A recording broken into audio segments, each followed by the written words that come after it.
Hey Mark, Hey Elaine. on a scale of 1 to 10, how annoyed / weirded out are you that you took me to see the North wrestling show and I absolutely bloody loved it? Well, I kind of expected it. I kind of expected that you would get a lot out of it because I think it's an excellent... I wouldn't have suggested you to come if I thought you were going to hate it. You didn't give a lot away when we were there.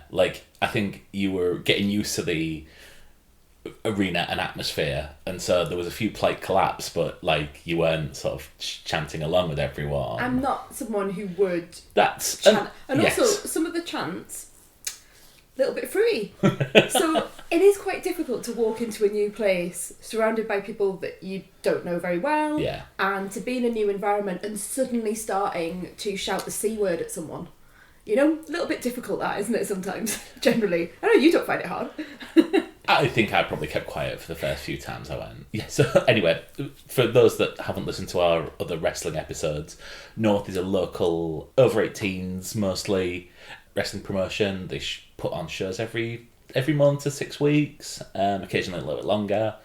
And I've been going for about 6 months now, and I brought Elaine along. I'm shocked. You're shocked. Yes. So it's a 9 or an 8. Yeah.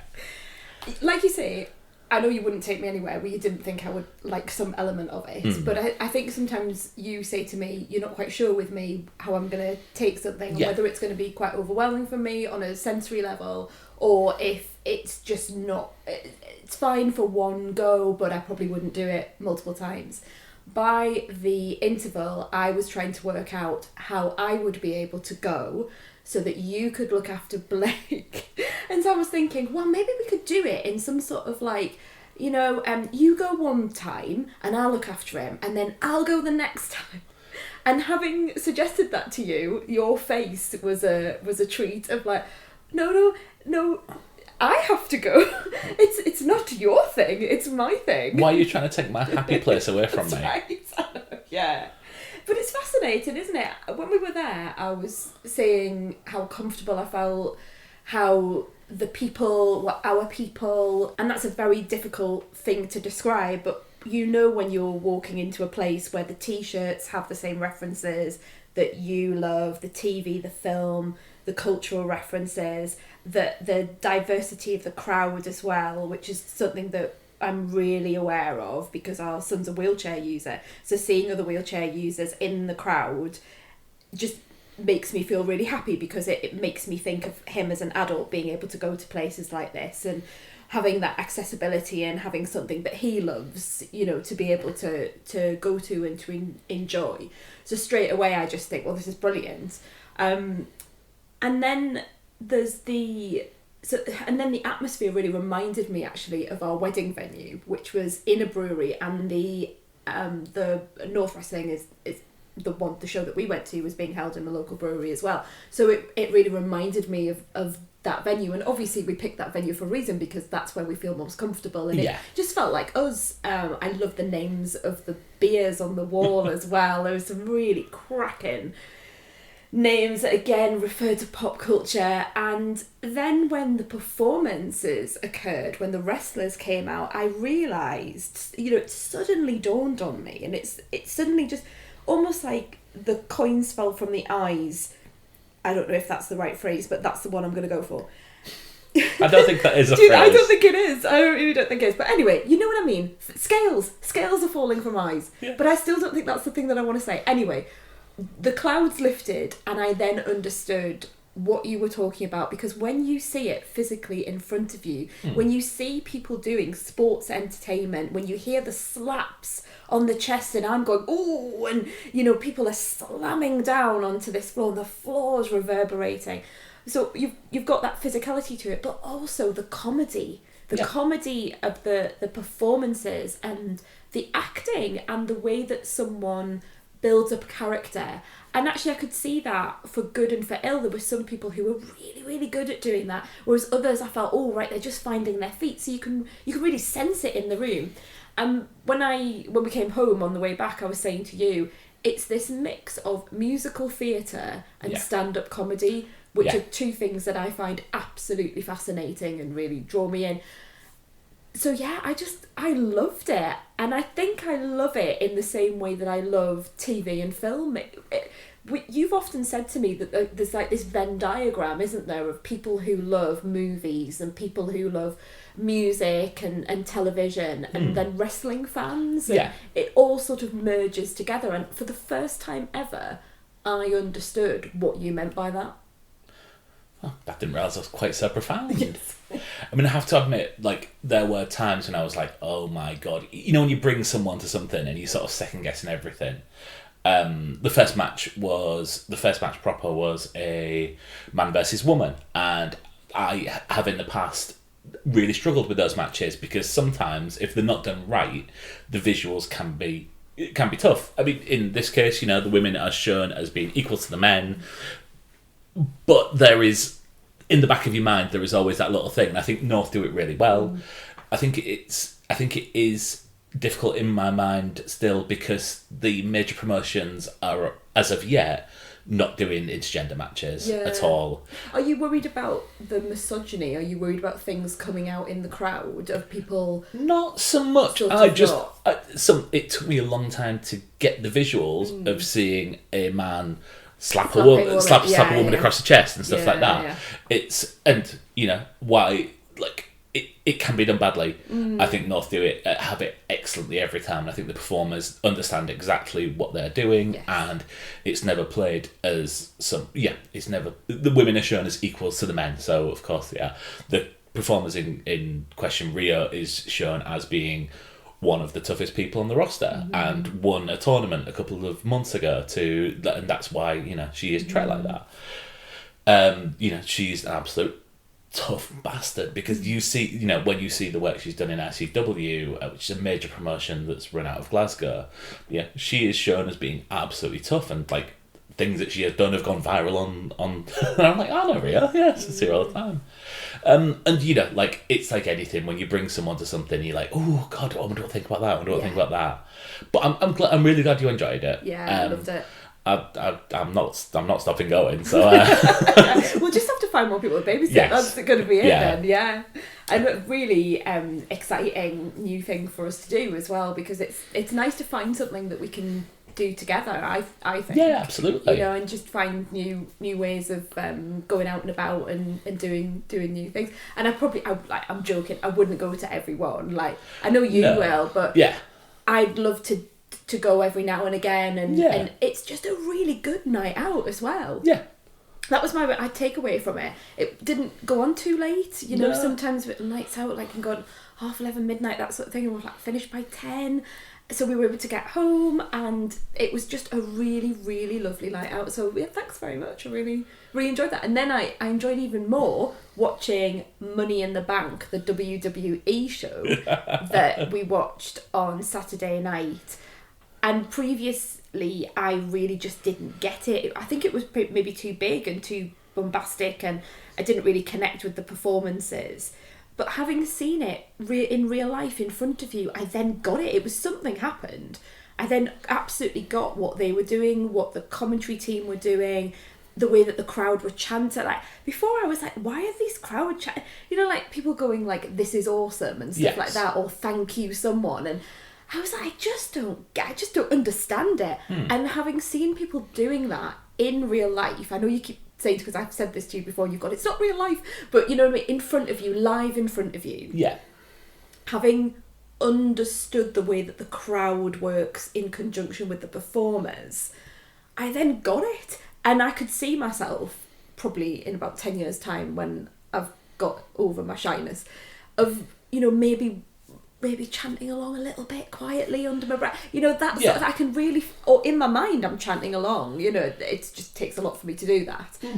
And I got it for the first time. I think it's like, this is going to sound ultra wanky and pretentious, and I can hear myself rolling my eyes as I'm saying it, but it is a bit like jazz, in that if you walk up to a jazz and I'm still in this situation, like, a lot of it just sounds random. But once you understand it, then there is reason behind what they do, and they are telling a story through the music or through the wrestling. Yeah. I mean, I say that as someone who doesn't understand jazz in the slightest, but that having know a few people that do, yeah. I'm delighted. I'm delighted that you finally understand why I go away on a Saturday night, and yeah. But it does have that filmic quality to it. It really does have. I understand why they now call it sports entertainment, and I understand why so many people in the room felt like friends, even though we didn't know them, because we're all. It's our tribe, isn't it? It's a really interesting way of feeling like people get it, and they know people get you, and you could probably nudge the person next to you and start talking about a random film from the 90s or some television because they're wearing the t-shirt of it, and they could probably name all of the characters. And I really do feel that there's that synergy, and I hadn't seen it before, but that synergy between wrestling and what we do here on the podcast, where we just randomly talk about TV and film we've been watching. I will say now that sports entertainment is sometimes looked on like slightly derogatory term. Oh, really? Because it's a Vinceism, it's a Vince McMahonism, Oh, okay. and he uses that in place of wrestling because wrestling's what my father did. And yes, what I do is, right, because I thought it was maybe a more progressive way of talking about it, but apologies if not. No, I think Still professional wrestling professional wrestling is how you would. Okay. How, like, the person who didn't want to use sports entertainment would do. So, for example, there is a group in AEW who are bad guys, and they are bad guys because they refer to themselves as sports entertainers over wrestlers. Gotcha. Yeah. Right, understood. I will forever call it professional wrestling from now on. I've got to get the lingo right. Yeah. But no, I'd love you to come again. Thanks, Mark, I will. I don't really want you to take my place there, but I can't live without my pints of pale driver and my J&J's pizza, but that's... Yeah, the pizza was amazing. Right, what we're talking about this week, I've got a bit of television to go through. I've got Best Interests, which is a BBC show that I've been watching. We've then got 2 further episodes of Black Mirror, which we're going to talk about. Yeah. Are you doing anything for TV? No, I've only been watching Black Mirror. Oh, cool. Yeah. Excellent. And then we've got the big film of the week. It's Indiana Jones and the Dial of Destiny. Yes, it is. Watching television. So, you were going to talk about Best Interests? Yep. And then we are going to touch upon the next 2 episodes of Black Mirror, which are Beyond the Sea and Mazey Day. And we've already talked about the first 2 episodes of Black Mirror in an earlier podcast. It was the last podcast. So if you want to catch up with that, go back 1 step and you'll see it there. So Best Interests, I'm just going to put a warning out there to everyone, a content warning, that this conversation will involve me discussing a programme that involves a life-limiting illness and also a discussion of end-of-life care. I'm going to talk a little bit about our experience of that as well. So if that's not something that you want to delve into at this particular point in time, please move on to the Black Mirror episodes. Timestamps will be in the notes. Timestamps will absolutely be in the notes.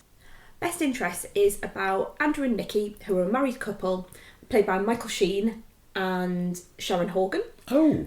Yeah, I know. Big cast this. They have 2 daughters, and their youngest daughter, Marnie, has muscular dystrophy. Okay. And we start the show by seeing that Sharon Horgan's character, Nikki, is going to court to try to stop the hospital from ending the care of Marnie, who is clearly at that point, at some point, had an illness or a devastating illness, and the hospital wants to bring that life-saving treatment to an end, so effectively turn a ventilator off. And we see Michael Sheen's character standing outside the court, and there's clearly some distance there. So we start from that point where we know there's going to be a disagreement between the hospital and the family also in disagreement. Yeah. Therefore, you can tell just by the way that I'm talking about this is a highly emotive show. This is a programme that over a number of episodes takes you through the highs and the lows of having a disabled child, and we go all the way back in time to the day that Marnie gets her diagnosis when she's a baby, all the way through to moments of joy, of the family dynamic. There's an older sister as well. We get to see the impact of a caring role on a sibling, and we get to see the everyday world of this family, as well as the very difficult decision and the interactions that they have with the hospital. It's really, really difficult for me to explain what this show is about and to talk about it, because, and actually to give an objective point of view, because this show in many, many, many ways is a carbon copy of elements of our life. Our son is profoundly disabled, he's a wheelchair user, and he also has life-limiting disabilities. So when I'm watching this, I am hearing the words coming out of Sharon Horgan's mouth, and they are words that I have said. I am watching Michael Sheen as Andrew putting his headphones over his head and blasting out pulp in the living room to try to forget what is going on, and I have done that as well. I see the sibling you're trying hardest to do things with her sister, but also resentful of things that, birthday parties that are missed because they're in hospital, and I see that as well. Yeah. So it is the most beautiful and incredibly emotional portrayal of family life when someone at the centre of your family is not very well. And for that reason, it's really, really hard for me to see any flaws in this show. And if you want, I suppose, a more objective view, I would suggest that you go and listen to one of the latest episodes of the Custard TV, because the Custard TV team really do go into the sort of structural issues that they had and character development issues that they also felt as well. I have been unable to get past those things, although I see them and I listen to what they're saying, and I'm in agreement, I think, with them in what they say. But I've been unable to get away from that, because for me, this is the first time I have ever seen that sort of decision making, that sort of caring, the life that we have, and also many others that we know have, portrayed on television. Okay. To that daily, day in, day out, the worry about going away because you don't know what you're going to come back to, the panic of when a child gets a temperature and you know that you've got to do suction, then you've got to do that, then you've got to get the bag, and you're going into the hospital and the hospital know you already. We have had a situation in the past where we have not been in agreement with the hospital in terms of their plan, very short-term plan for our son's care. Yeah. And we were able to come to a conclusion where everyone was happy and off we went. This show makes me really, really think about what would happen if we were in disagreement with the hospital and we could not come to a conclusion, that we were so far apart that a court would have to become involved. So even though those things haven't happened, I can imagine them happen. There are times in this show where people have a long dialogue where they give ostensibly a speech about the way that disabled people are treated in this country, about the resourcing, about the funding, about things that happened during COVID and the end-of-life care that was given to many disabled people in this country, and how the prioritisation of life was looked at during that time, and government policy. And I think what Jack Thorne is a writer who specifically looks at issues for disabled people in this country. He talks to he has disabled actors in this production. What he has done is shone a light on something that just doesn't get talked about. And for that reason, even though I spent most of the time when I was watching it crying, I recommend this to everyone to watch, because as Jack Thorne has said, television is an empathy box. And by watching this show, I have more empathy for people, even though we are in a similar situation, but I have more empathy for people who have been through this. And I have learned more, but I also feel now, when I'm walking around with our son, I feel that people who have watched this show will have more empathy for our situation and have more understanding for our situation as well. And I think what he's done there is really, really important. I don't know whether this programme would be something that you would find too distressing to watch, or if I just felt so emotional watching it that I'm just bringing all of that to the party. I mean, it's not a show I'm going to run to. From what you said, it sounds incredibly important. I'm not sure I'm in a place where I need to see that representation on screen, and like I'm not against it, and I might come to this at a later time. But I've still not seen the season 4 of Barry yet, and I've got that to watch. And I don't mean to make light of that. Like it's something that like I have a lot of backlog of stuff to watch, and I think I need to just get that right before. And it wasn't something I wanted to run towards. In fact, the reason why I want to talk about it on the podcast, because I could very easily have just sort of like not gone there. The reason I wanted to talk about it, and the reason I wanted to watch it, because I felt it was important. I wanted to respect the fact that someone had gone out and made a show that represented our lives and various aspects of our lives, because we had 2 boys. One of our boys is still with us. One has died, and we had to make that choice. We had to make the end of life care choice. What do we do in a situation where someone is so unwell and their prognosis is incredibly poor? What do you do? Now, my feelings on the issue are very different to the Sharon Horgan character, the mother character here. But that doesn't mean that I don't get anything out of it. You know, it's really important, I think, to show all of these aspects of life. Yeah, I mean, thank God we were on the same page on that, because, you know, it's something we discussed in preparation for knowing things may come when we're in the situation we were. Is this BBC? Yeah. Yeah, okay. Is. It's beautifully done. Yeah, I mean, Jack Thorne, is he the guy that did National Treasure? Yes. Not the... not the film with Nicolas Cage. The Robbie Coltrane. Yes. I think that took a really respectful look at the area that went into, and I'd really recommend it to anyone who hasn't seen it, because I found that absolutely fascinating. And that's about a celebrity who's been accused of sexual abuse, of historic sexual abuse. But yeah, I mean, if I was to put money on it, this won't be something I see this year.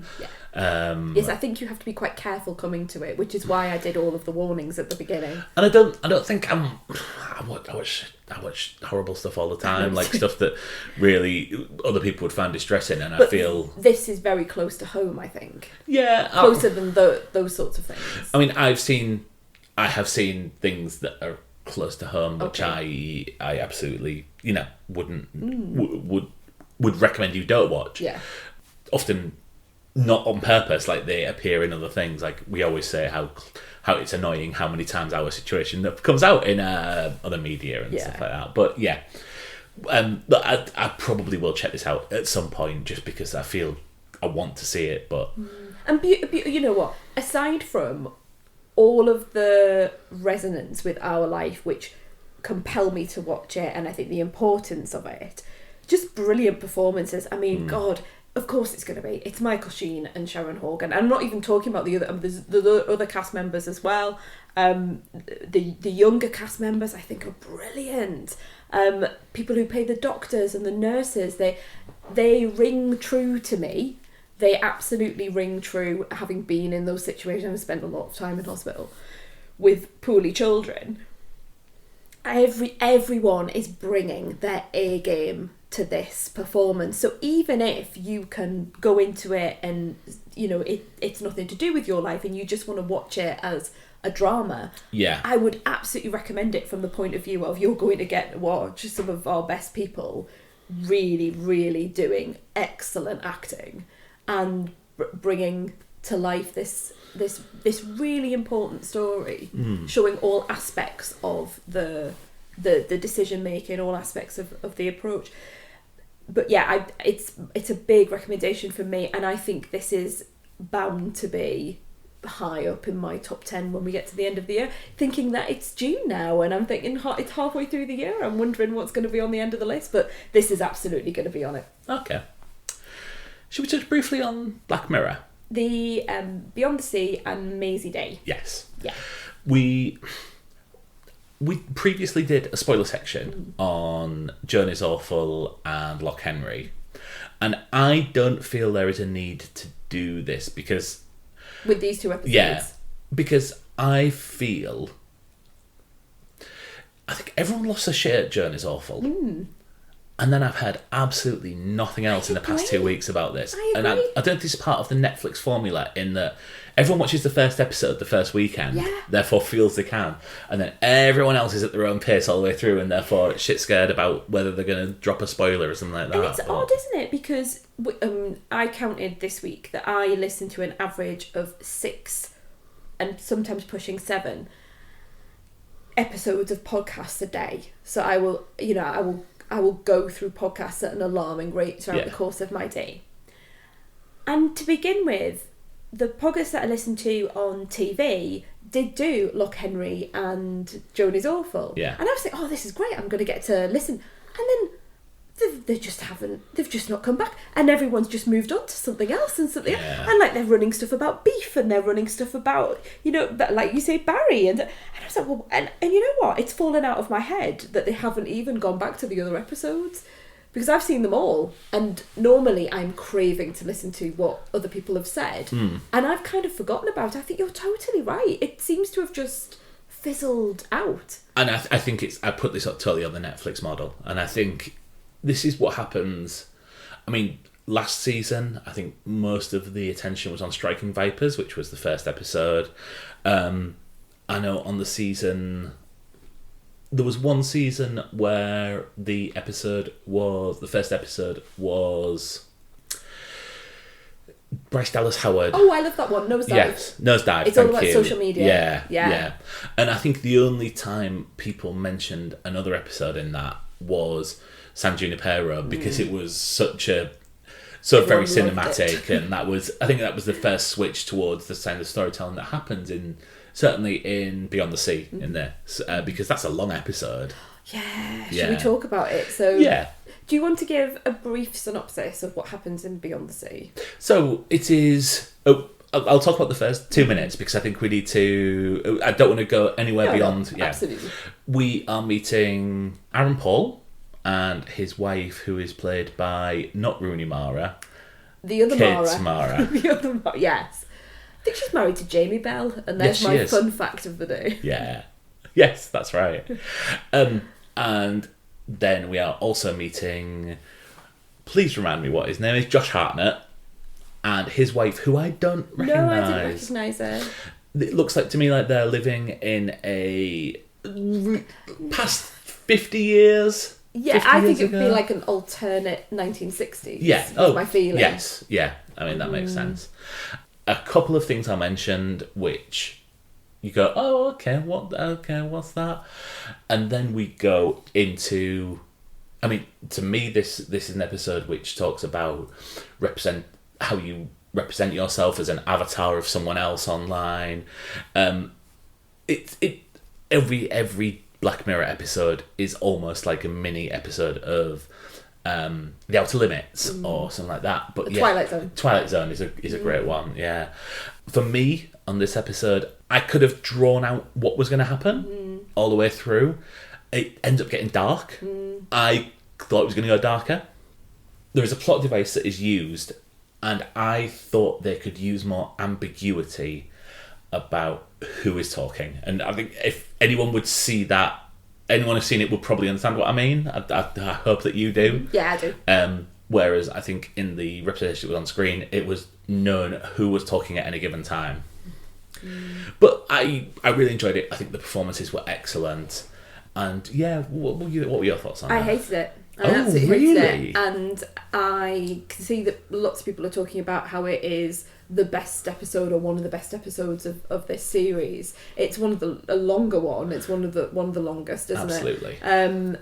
And obviously you've got these A-list cast in Aaron Paul and Josh Hartnett and Kate Mara at the heart of it, and a lot of the themes around it is trust, and like you say, who you're talking to and what their intentions are. I felt for the first time, and I don't know quite what has gone wrong here in my mind, but for the first time I felt that there was a real level of misogynistic violence in this, and that that women and children were essentially there to be put in peril. And there was a really nasty streak of violence in this episode, a really, really nasty one. And I really, really disliked it for that reason. I didn't feel that there was, and it's interesting that you talked about maybe drawing parallels with social media and maybe drawing parallels with who you're talking to at any one time in avatars. I didn't get any of that. I really didn't get anything thematically from it other than, okay, this is the plot device, this is the Black Mirror-ness of it. There's always something, isn't there, that means that it is a Black Mirror episode, whether it be technology, or whether we're looking into the future or into the back, those sorts of things. I really, really disliked it. I got to the end of it and I just thought, yeah, I'll never watch that one again. It's probably going to be one of my least happy Black Mirror moments. And it brings me no joy to say that, because I love Charlie Brooker. I love something has gone wrong with me on this episode. Okay. And I don't think it is the intention of the writers to produce, because absolutely it is not. It is not the intention of the writers to be there, but that's all I could take from it. So there is a major disconnect between me and this episode. Wow. Yeah, Okay. I know. On the other hand, we're going to go and talk about Mazey Day. Now, Mazey Day as an episode has been absolutely pulled apart. It's an episode where we are in the world of the paparazzi. So we're I think we're early 2000s in this one as well. So we're going back in time, but it really pulled out things like Paris Hilton and how she would have people come and take photographs of her under her skirt or under her dress as she was getting out of a car. It looks at a young actor who is on a film set and again is having the paparazzi coming after her, and we follow one of the main characters that we follow is someone who is with her hands on the camera, and how she initially feels quite disgusted by what's happening because there's an effect of one of her photographs in the press on someone, and she sees the consequences of that, and then later she's pulled back into this desire for the photograph, for the money that can. I was going to say, I think it's made quite clear that it's more the money than the actual desire for the photograph. Yeah, but I'm saying it not about photography, but the desire to get the photo, to get the money, to get to move it through.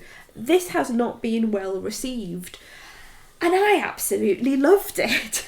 There is a big Black Mirror moment in it that a lot of people have just rolled their eyes at, but I absolutely loved it. Okay, so I would dispute that. I don't think it's a Black Mirror moment. I think it's an Outer Limits moment. And I think I come into Black Mirror for something that is making a comment on technology and modern life and things like that. And I think this tries to make a comment about the paparazzi, but then this turns into something completely different. And I think that's where I have a problem with it. I mean, I love Zazie Beetz, who plays Bo, the photographer in this, the main character. And I think that Claire Rugard, who plays Mazey Dave, the actress, is not someone who I've seen in anything else, but I think she's excellent in it. But I was expecting something more, and I thought there was a better tale that could be told from this. I really like the way that it used particular moments where, in my view, what you see on screen could be happening, but equally it could be a commentary on what is happening to the person. And that's as far as I can go without giving away any spoilers. But I think you could read it in a number of ways, and I really like it when you're watching something and you can say to yourself, what I am physically seeing might not be what I am actually seeing, and I can read it in a number of ways. I just really like that. So I'll go so far as to say that I watched this episode last week, and when we were talking about which episodes we were going to do, you made a comment, and I was like, oh yeah, I completely forgot that happened. Oh. And that is the big thing in this episode. Yeah. So this has made absolutely no impact on me whatsoever, this episode. I still have an episode to watch, which I'm interested in. Yeah. It's the episode that you've got left to watch is one of my favourite episodes of Black Mirror of all time. Okay. There you go. Interesting. Now you got that in your head. Yeah. Okay. I'll probably hate it then if that's the way this is going. That's what I'm thinking. But yeah, I mean, we could do a spoiler section, but I don't think it's worth it. I don't think it's worth it. I think you're absolutely right. It just seems to have fallen away, and like you say, the Netflix model, or just people move on so quickly. It's almost like we've consumed it, and maybe if we hadn't have got, and I was thinking about this because the other podcasts were clearly doing it as well. If we haven't got all those spoiler episodes out in like the first day when it lands, which we couldn't do because we don't get screeners, we just watch it the same as everyone else, then you've kind of missed the boat with it, and I don't think people are interested. No. So hopefully, I hope everyone that we've sort of covered it in a way that is useful to you and is entertaining to you without going into the ins and outs of every episode for half an hour. Shall we talk about film? Yes, let's. I'm so excited. Saturday night at the movies. Who cares what picture you see? When you're hugging with your baby, last row in the balcony. Dun, dun, dun, dun, dun, dun, dun. Oh, I'm so happy. I'm so happy. So everyone, I went to see Indiana Jones and the Dial of Destiny literally days and days before Mark. He has had to wait quite a long time to be able to go to the pictures by himself, which he has now done. But during that time, I have done nothing but sing parts of the theme tune with him, which is my only way of making sure that I'm not going to blurt out major spoilers for Indy. As soon as I came home after watching that film, and I watched it on the first day it came out, I just had to zip my mouth together with a little bit of wire and a little zip and just not say anything. And I found the best way to do that was every time I felt like I just wanted to shout something out, that I just would sing the theme tune. So yeah, I've done really well. I'm really proud of myself. Well done. Thanks. Well done. Thanks. So we're going to do our spoiler-free thoughts on Indiana Jones and Dial of Destiny, and then we are going to go into spoilers for this because I think it's important that we do that. And I'm not sure how we're going to talk about the film without spoilers anyway. The first thing I want to mention, Mark, before we go into the actual film is just to say that our good friend and amazing podcaster, Chris G. Allen, who has been on this podcast before talking about Indiana Jones being filmed up here in our neck of the woods, up at Bamborough Castle, up at Northumberland. I think he was interviewed by Time Tease News up here as well, and just an amazing amount of knowledge that Chris has about Indiana Jones. And he also runs the UK segment, IJ in the UK, in the amazing podcast, Indiana Jones podcast, The IndyCast. So Chris, I'm like, where am I going with this? So Chris got to go to the London premiere of this film, and we are just delighted. It's one of those things, and I said this on social media, where like it's really lovely when good things come to good people. Yes. Because Chris has done this phenomenal amount of work for the indie universe for the fandom, but also he's just a really nice bloke. You know, he's just one of those good people, a good egg. And the fact that Lucasfilm invited him to this premiere and he got to be there with Harrison Ford, with Phoebe Waller-Bridge, with, you know, John Rhys Davies, the producers were there, Kathleen Kennedy, James Mangold. I think he was on the front row of the IMAX, and the number in the photographs, the number of Indy hats and people dressed as Indy's dad, as Sean Connery, and even, like, you know, there was one guy that was dressed as Indy pretending to be the Scottish Lord from The Last Crusade. You're going to look blankly at me because you don't know the indie films very well. That's but right. If you know your indie films, the fact that I was looking at Chris's photographs and I zoomed in on this guy and I'm like, why is he wearing like this Mac and this sort of floppy hat? I was like, oh my God, he's come as Indiana Jones, but as Indiana Jones dressed as a Scottish lord to try and get into the Nazi castle. Like, that to me is just amazing. So, like, Chris, congratulations and well done and so well deserved. And it was just amazing, actually, from our point of view, just to have that feeling of being on the red carpet, because we were able to watch the videos and look at the photographs as well. And I felt really emotional looking at it, because I sort of felt like I was there. You know, really, really up close photographs of Harrison Ford and hearing what he was saying to the fans who were there, who were all dressed up, and, you know, having even saying to someone who was saying, oh, can I have a photograph with you? And he sort of points around to all of the cameras, all filming them and taking photographs of them. Kid, we're having our picture taken. I mean, it's a classy response that isn't too grumpy, and we all know Harrison Ford sometimes, you know, maybe he gets a bit sick of the attention. Really classy response. I heard that he also, when he was signing someone's ticket, he said something along the lines of, oh, that ticket's useless now, someone scribbled it. You know, those sorts of things. Oh, he's in good form.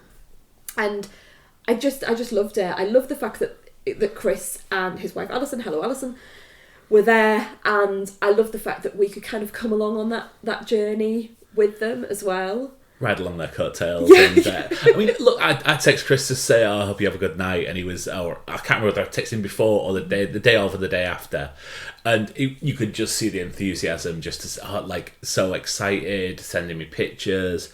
It was like, I'm absolutely made up for Chris, because I think if there is one person who deserves, like, for their service to a fandom, Chris is definitely it. He lives and breathes Indiana Jones, and it's lovely to see that he was able to be part of this, because bloody hell, he worked bloody hard following around the production to I know. Yeah. And if you've does Alison being dragged to follow the production. Absolutely. At least she got something out of it, right? And also going to, like, Lego shops at really, really early in the morning to get the latest big Lego Indiana Jones model. So yes, she absolutely does. And I think just looking at the photographs of them and just seeing the big smiles on their faces, it's just lovely to see, isn't it? I'm slightly nervous of reviewing this latest indie film, because I know that Chris will listen. And I do have a sense of nervousness about our reviews. I don't know how you feel about it yet, and I have a nervousness about sort of what I'm going to say, but I'm going to be as open as I possibly can be. I'm going to give a proper review, and sort of park the excitement from the London premiere sort of in the back of my mind to the excitement of something level. that we weren't invited to and didn't go to. Yes, something that we didn't go. But I think it's very easy to get swept along with it, isn't it? So I'm going to try and park that and give an honest review of the film.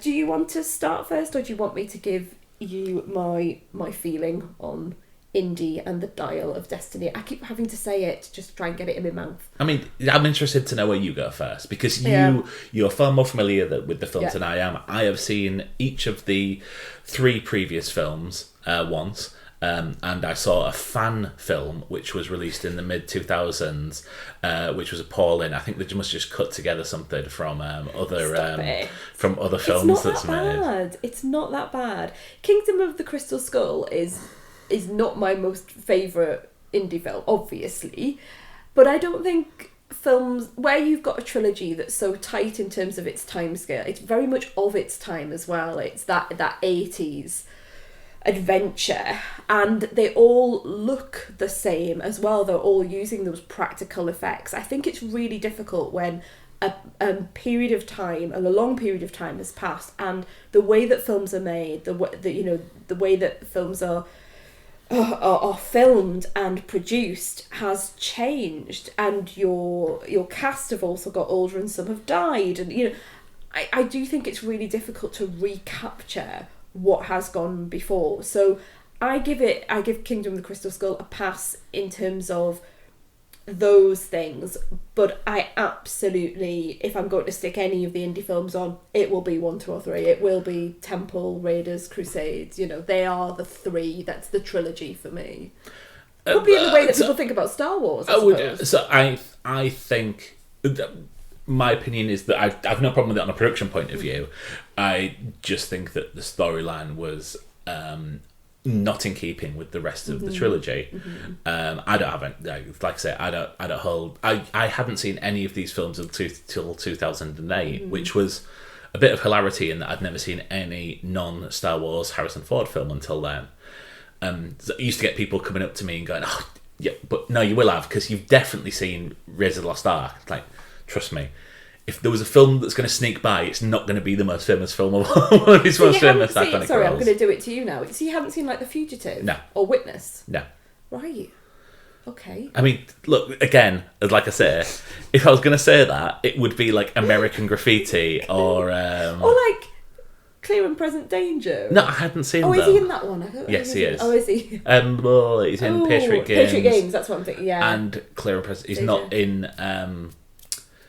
which one's the one where Ben Affleck plays Jack Ryan?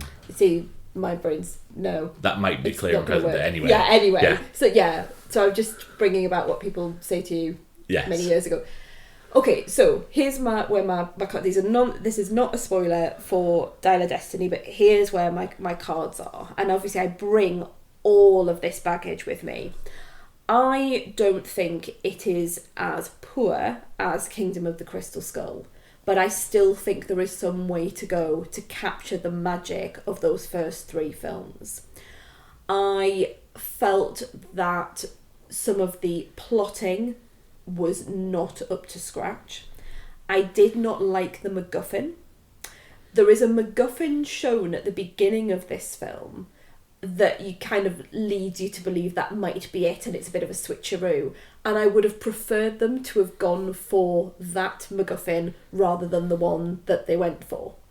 You're looking really confused. Yeah, I'm not like this. Yeah.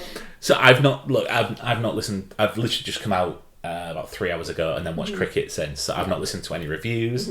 I know that there is a stack of podcasts queuing up. Hello, the Robs, who's just released theirs. I've not read the Empire review. I've not heard the Empire review. So if there are tropes being discussed here, I don't know them. Oh, it's not a trope. Yeah. It's a I mean, it's a plot there device. are regular things like so. Yeah. Okay. Yeah, it's a plot device. So I'm just saying that there is a MacGuffin in this film that is the main MacGuffin. Yes. That I just didn't feel any connection with. I felt a connection with the Ark of the Covenant. I felt a connection with the Shankara stones. I understand what you're getting at now. I get what I understand what you're getting at now. That's what I felt a connection with. With this particular piece of thing, I did not feel a connection to it. I didn't feel that there were any stakes with it. And I felt that it could have been used in a different way. There were so many ways the plot could have gone, and it just didn't. There were things that, to me as a writer, I sort of felt, oh, well, that's where we're going to go with this, and it just didn't. There were characters, there were sort of side characters that didn't work for me. There was a certain bit in the middle that didn't make any sense. So I have nits to pick with it. Having said all of that, I really enjoyed seeing Harrison Ford, a man in his 80s, being Indiana Jones again. I enjoyed his connection with Phoebe Waller-Bridge's character, and I really enjoyed going along for the rollicking ride that this film absolutely is. There is a lot of action in this film. I enjoyed people who popped up like Antonio Banderas. I really liked his performance, and I liked what it sort of felt a little bit like the older films with that. So every now and again you get these flashes of the older film that pull you back in, But my overall feeling, you know, when I've sat and thought about it, my overall feeling is that it just doesn't capture the magic of a Raid as a Temple or a Crusades. I do not think it is the worst film in the world, which some reviews are coming out, and I know the reviews out of Cannes were, you know, this is just absolutely awful, it's worse than Kings with the Crystal Skull. I don't think it is as bad, even though I have some major issues with the way the film ends, for example. I don't think it's as bad as that. But it's one of those things where it's like, I don't want to give it 3 stars because it just sort of feels like I've gone meh. And I haven't gone meh. I've enjoyed it. I've enjoyed parts of it. I think it's too long, and I'm not a fan of the MacGuffin, but I still really liked seeing Harrison Ford on screen. I really liked some of the dialogue. I enjoyed myself, but I suppose I'm still chasing that feeling of the 1980s, and whether that's something that, you know, it is a false idol, just to, you know, bring my indie reference back in. Is it a false idol? Will I ever get that back? Of course I'm not going to. So I don't know whether I'm setting the film up for a fall in that, well, I'd prefer to watch Last Crusade than anything else that could come up, you know, that they could come up with. That's all of my sort of baggage and everything in a non-spoiler way spilled out. You, without your connection to the, you know, really emotional connection to the earlier films, I think will be able to watch this with a much more objective view. I'm worried from the look on your face as to what you're going to say. How did you find the film? I enjoyed the crap out of this film. I think there's problems all the way through this. I think there are characters that just appear for no reason whatsoever and then are dispersed without ever getting to know them, but featured more than like a just disposable villain should do. You know, I was like, oh, this is an interesting character. Oh, nope, they're wiped out at the beginning of the second act. I think the ending has problems upon problems upon problems, and I think my problems with it are very different to everyone else's. I suspect are very different to everyone else's.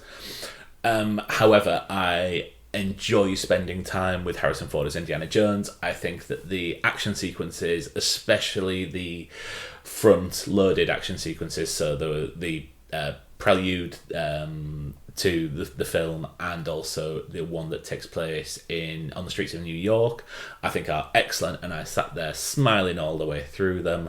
I have absolutely no problem with the MacGuffin, and for me, it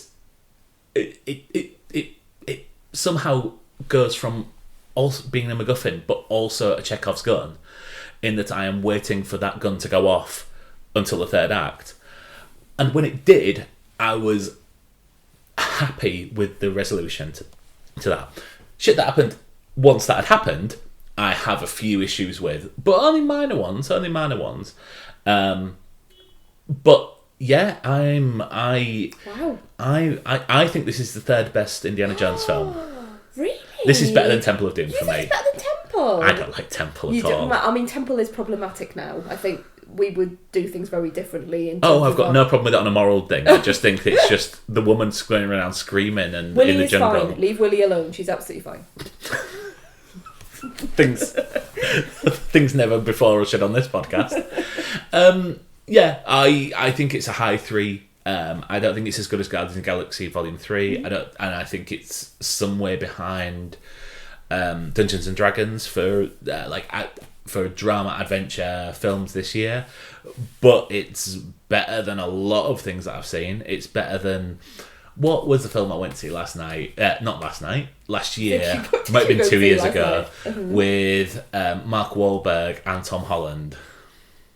Oh, the one where it's based on a video game. Yeah, Uncharted. Yeah. I think it absolutely knocks that into a cocked hat or whatever the phrase is. It's a new phrase. I think, and I think Well, it's a perfectly absolutely acceptable should film. be. Like, to me, when you're comparing it to like Uncharted and stuff, I think it's all my background baggage coming with me, but it absolutely should be. It's an Indiana Jones film. We shouldn't be talking about it in, next to a computer game thing or the Dungeons and Dragons one. It's sort of raised above for me. It should be more than that because of the legacy of the character, because of the people that we've come to know and love from the earlier films, not you, but me and others, wearing all the hats down in Leicester Square. There are characters in this that clearly I was meant to know that absolutely I had no idea of. I know, yeah. I don't know who. So that's really interesting, isn't it? That but you had a really, really good time with it, because I think you're watching it. This is interesting. You are watching it as just a film. Whereas I'm watching in many ways it is. Yeah.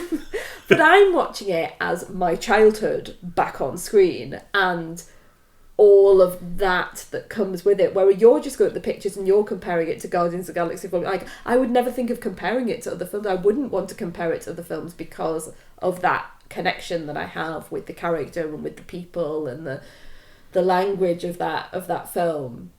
Did you enjoy the direction? Because people are talking very much about how these were previously Spielberg directed films, and now we've got James Mangold, who's known for Logan, and Ford versus Ferrari and films like that. I think, for me, my screening was really, really dark, and there's a lot of dark shots in this, which was unfortunate. I put that more on the cinema I went to, which I'm really starting to lose patience with. I'd sit for the first 5 minutes with the lights on. Because they didn't turn them off again. They did that for me the other week as well. Yeah, this is starting to frustrate me now with our local cinema, and I am considering giving it a little rest. Yeah. I won't name them, but yeah. So that's put down to poor projection. I think it could do with some more colour here and there. It is very apart one from the palette. scene in New York, which is actually Glasgow.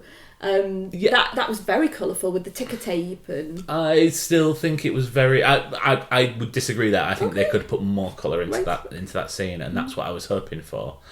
But yeah, I think James Mangold knows how to direct, and I think it was perfectly fine aside from those two issues. Okay, so a high 3-star for you. Yeah, absolutely. Yeah. That is not what I anticipated. It really isn't. Should we get into spoilers? Really Should we get into spoilers? Yeah, let's get into spoilers. If you are leaving us here, thank you for listening. You can find us on Twitter and Instagram at The Honeymoon Pod. And if you'd like to leave us a review on Apple Podcasts or a star rating on Spotify or Pocket Casts or anywhere else where you can drop a little star rating, that'd be much appreciated. Dun, dun, dun, dun, dun, dun, dun. There you go. Good. Well done. You know it, yeah. Have I told you the story about me doing that? No. So, Euro 2000, England were playing Germany in the Euro 2000, and we're in the pub watching it, and so everyone was sort of chanting along to the theme from The Great Escape, because that's how we classify football as football fans. And after a few pints, and it all finished and England had won, I stood up in the middle of the pub and got my theme tunes mixed up and went da da da da da da da, and everyone just looked at me like I was an idiot. Well, you are. Yes, that's exactly right. Yeah, it's fine. It's fine. We love you still. I would have thought that was even better. Personally, let's all get everyone, singing the indie theme tune. Yeah, I mean, he does beat the Germans. Yeah, so, he doesn't like the Nazis. Yeah. No one's got that link. No. Oh, okay. What do you want to start with? Do you want to start with the ending? Yes. The MacGuffin? Might as well. Let's go MacGuffin. And the ending. And the time travel. I don't like it. I don't like it when... Sorry, Chris, if you're listening.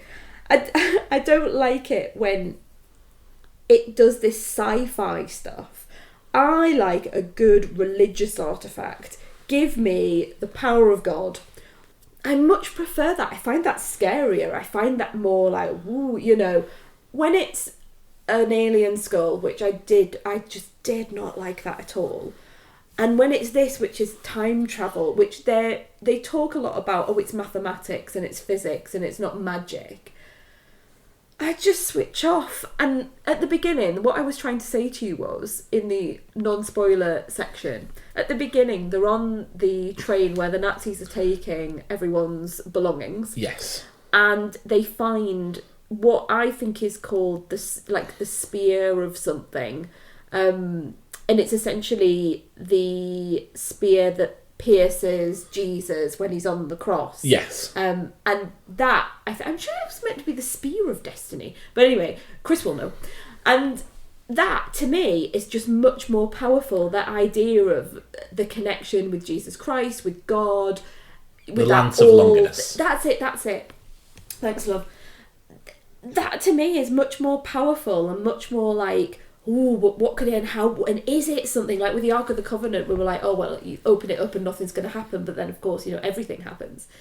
When it's something that, and I thought it looked really cheap as well, the Antikythera, this Archimedes time travel device, thought it looked a bit like a child, like someone had made it, which obviously they had, but it just didn't have that sort of, that feeling. I'm doing like this with my hands, I'm rubbing my fingers together, that sort of like lived in feeling, this, or something that has power that we've always had in indie films apart from Crystal Skull. We've always had the MacGuffin, when you go towards it, when you touch it, or when you're near it, the music gives you, and the way that people just give you a sense that something dangerous is happening with this item. Or if you bring the items together like you do with the Sankara stones, if you bring them together and they start glowing, and so that to me just was missing. It just looked like a piece of plastic that they were sort of carrying around with them. And then I just didn't like this idea of time travel. And whilst I went along for the ride in the last bit where they go through a cloud in the sky and end up in Archimedes' time, I just sort of had to go with it and not get too annoyed about it. I felt character-wise, I didn't think Indiana Jones would be saying to Archimedes, I want to stay here, I want to be here with you. Like, I just wouldn't understand why he didn't want to be back with Marion, and it didn't make any sense. Because he didn't have Marion, did he? Yeah, but she's still there. I mean, I know she's trying to divorce him, but she's still there, and he still has other people. And I know the whole point at the end, and I did find it quite moving, was that Phoebe Waller-Bridge's character Helena then says, she's essentially showing him that yes, you've retired, yes, you're an old bloke, but you've got all these people around you who need you and who want you, and you can build a family with these people. I like that sentiment. But I wondered whether with the time travel device, wouldn't the most obvious thing be, and given that we have a son that is no longer with us, if your son has died, if you have a time travel device, the first thing I would do is go back in time and try to do something to change the course of that event. But this isn't a DeLorean, and it was made very clear. Remember when they had the piece of paper with dates on? That was the times that these fissures appeared. Okay. And therefore you set the dial and you could only go to one of these dates from that. Really? Yes. Is that what it was saying? I'm not sure. Wasn't it only if you set the dial, you're going to go through time, but you could land anywhere? No. Okay. No. See, I'd get that. So the dates Maths. are like just before the eve of the Second World War, the 2 days after they went after they started this mission, and also I would like to go back and watch what the other dates are. I because didn't get that at all. And at the end, isn't it? Aren't you meant to understand that the dial would only ever bring you back to Archimedes' time because he wanted? It was the whole point of it was that he wanted them to come back to that time to defeat the Romans. I think that's who they were trying to defeat. That's sort of what I took from it. But they were only ever going to go back to meet him. No, it's not that you could only ever go back there. So they aim to go back to the start of the Second World War. Yes. However, so it was pointing to a point in the clouds. However, with continental drift, like that point where it was no longer where it is now. Okay. So it was pointing you in the wrong direction. So that's why you went to a different place. Right. Didn't get that. Okay. Right. Okay. That's interesting, isn't it? So I enjoyed this. Like, I enjoyed the fact that I didn't know. Like, this whole film is building towards what's going to happen when the dial is put into use, and I don't know whether it was always rumoured that this would involve time travel in some sort of way. Yeah. I don't think it was necessarily referenced in the film. It kind of tips its hat towards it, but you never say time travel right until the very end. And I was interested to know what they did with it. I didn't know where they were going to end up, and obviously it looks like it's going to be the start of the Second World War, and then you suddenly realise that those are longboats rather than battleships and things like that.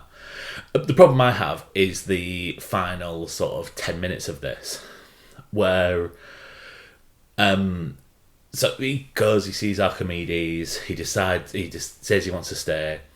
Phoebe Waller-Bridge then does a punch so hard that it probably puts him in a coma for like 2 or 3 days, because it allows him to get back. She takes him to hospital to get his shoulder seen to. She clears him of the murder that he's wanted for back in our time, which apparently he's just forgotten about. Yeah. And then agrees to go and get Marion. Yeah. And says, "Oh, look, we can all work it out," because he's really unwell. Like, I'm not sure if he's going to get out of this. So do you want to come and see him? Apparently. Yeah.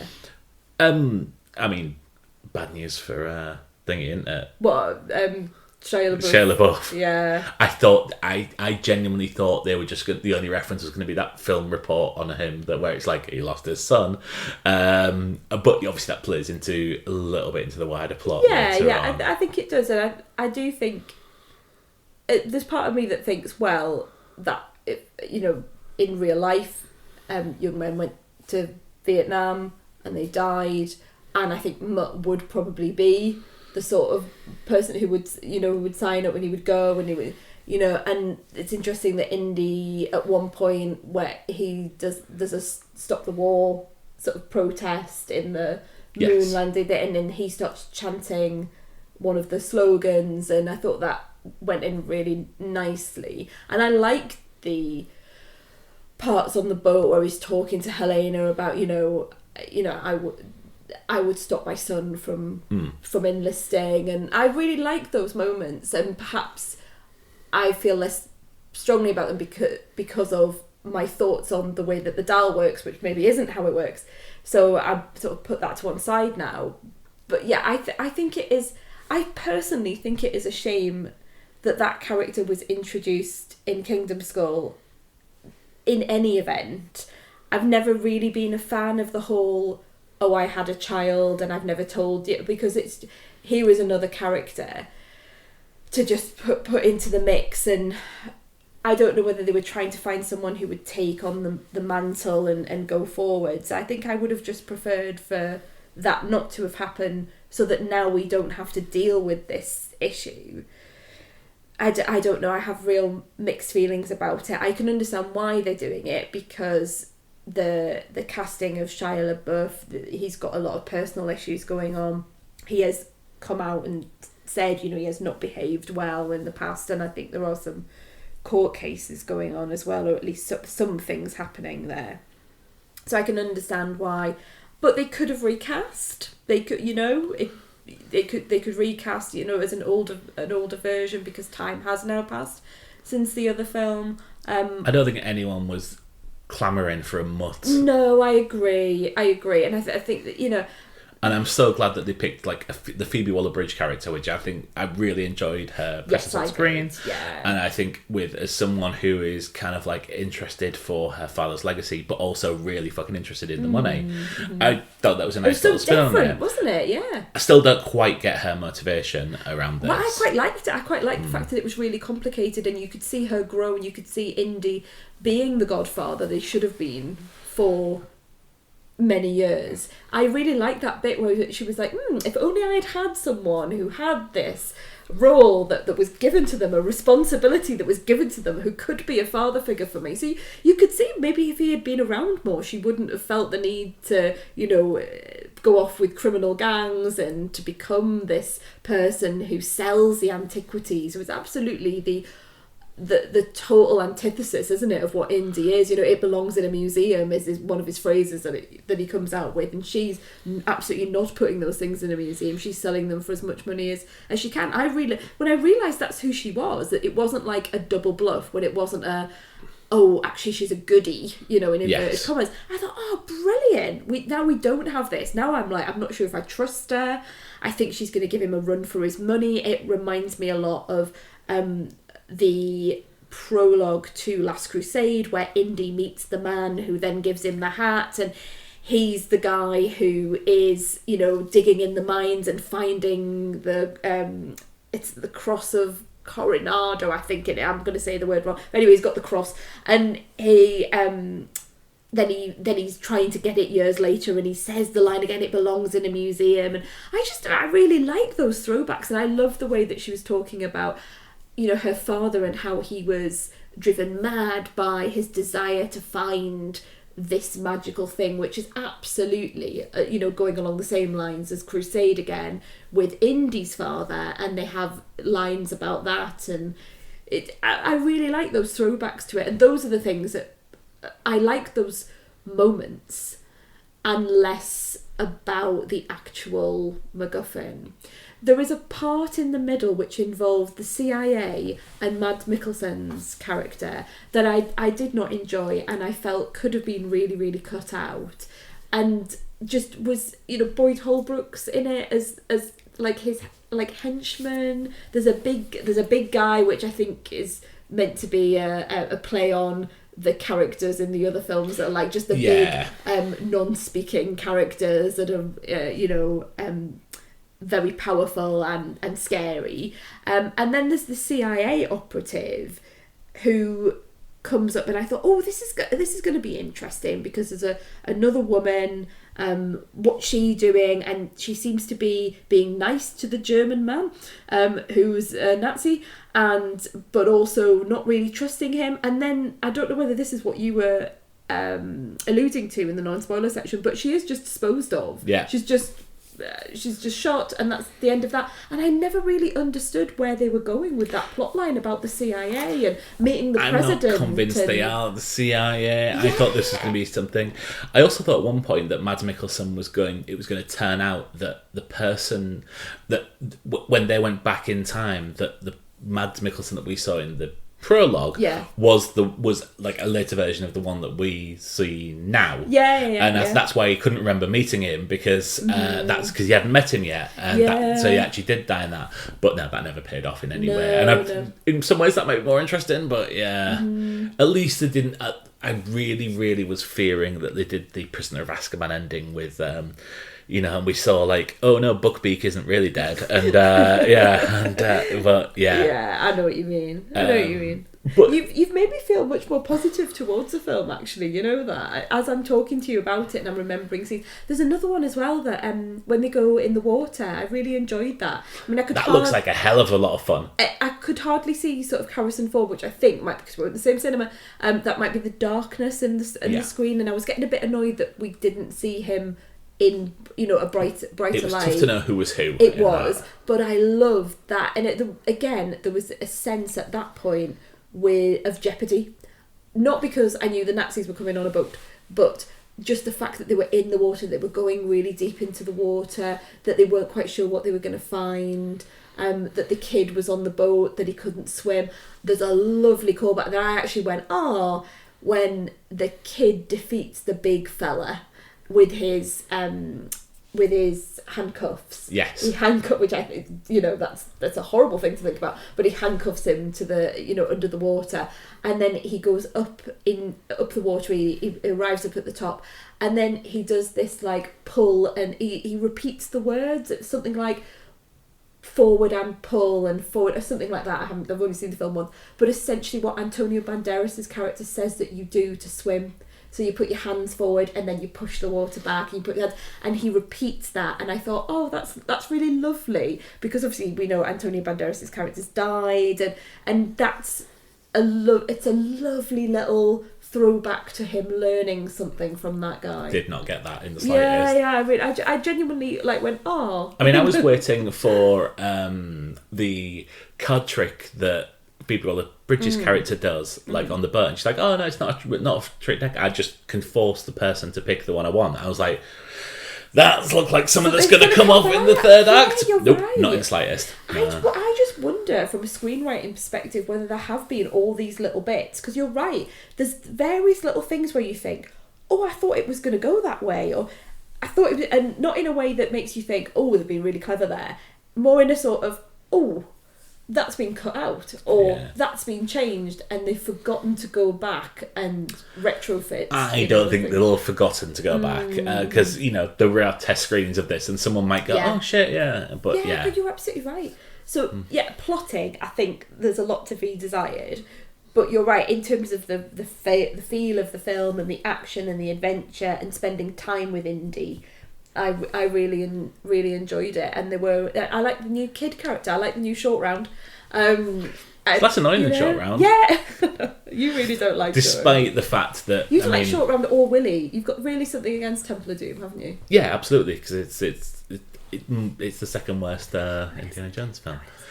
But I mean, so he's at the beginning. He's shown to be practicing piloting. I'm like, oh well, that's going to come in the third act. Oh yeah, there it does. Yeah, so that they have a way to get back, which is seen off screen, and when everything's getting tied up.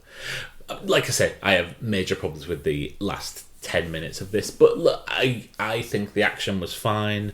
I enjoyed the MacGuffin and the denouement, just not the coda, I would say. Okay, is the problem and I'm the other way round. I'm not a big fan of the old, oh, hello Archimedes, we meet again.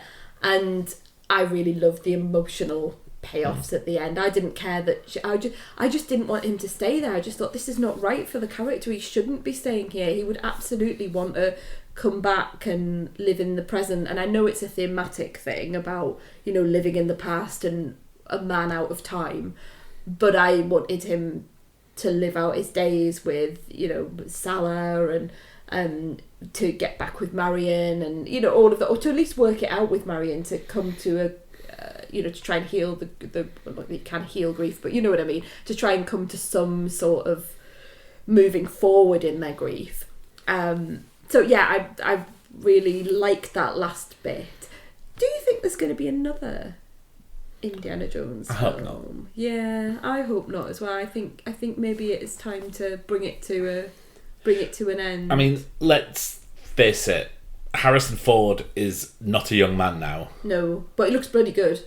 I mean, when he takes his top off in the film, and it's like, bloody hell, this guy's in his 80s. I mean, yeah, he is. He is in good shape. But mind you, we saw him, didn't he? He was doing these massive bike rides, proper bike rides around Northumberland, and proper a lot of cycle paths up here and up by the castles and everything. And off he would go every day, wouldn't he? Be off cycling around. I mean, I didn't need this one, but I'm not the person to ask that.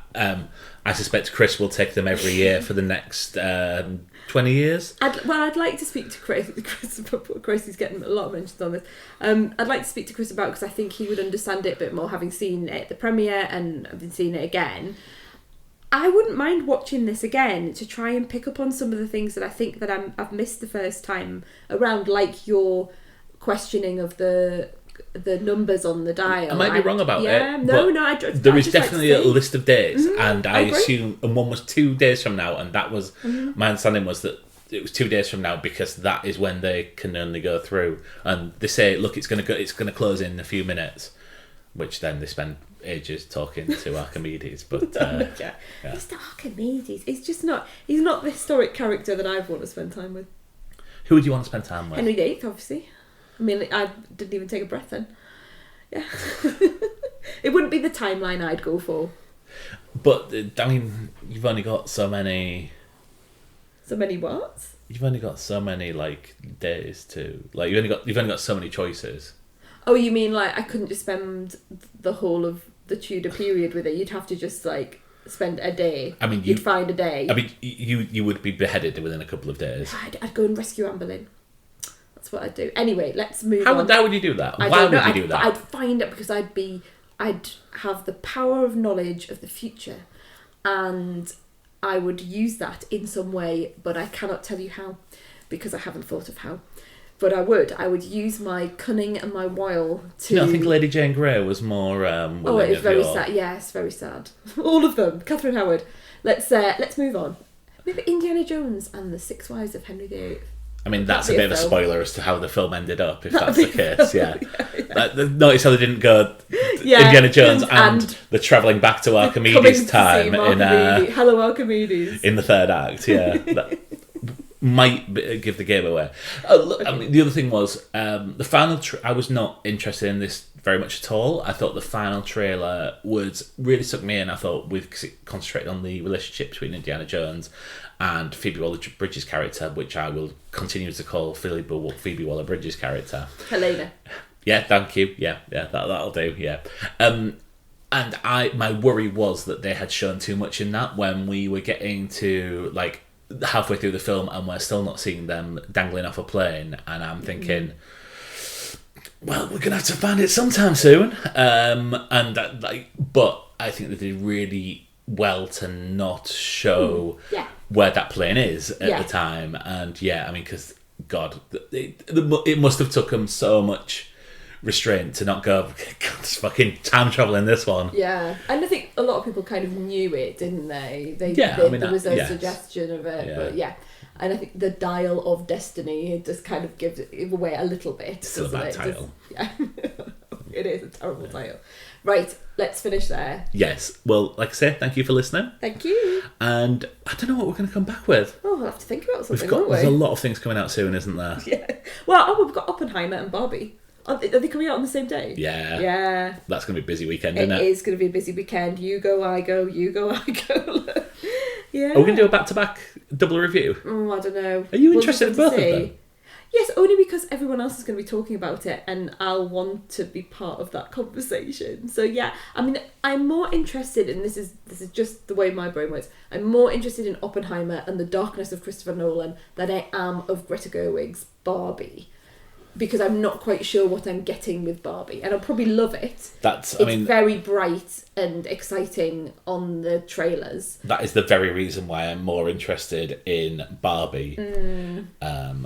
But I do love a really which dark is 1 hour Nolan. 45 minutes. Yes. Than Oppenheimer, which no. is 3 hours dead. Oh no, really? Yeah. Oh, well, we're definitely not doing a back-to-back then. We'll just have to work it out somehow. I'm seeing both of them for opening weekend. Oh, so are you? yes, Are you yes, now? yes. All right, thanks for that. I'll find a way. I bet you will. Life finds a way. Okay, let's finish. Thank you, guys. And Thanks, we'll see you everyone. later. Bye-bye. Bye.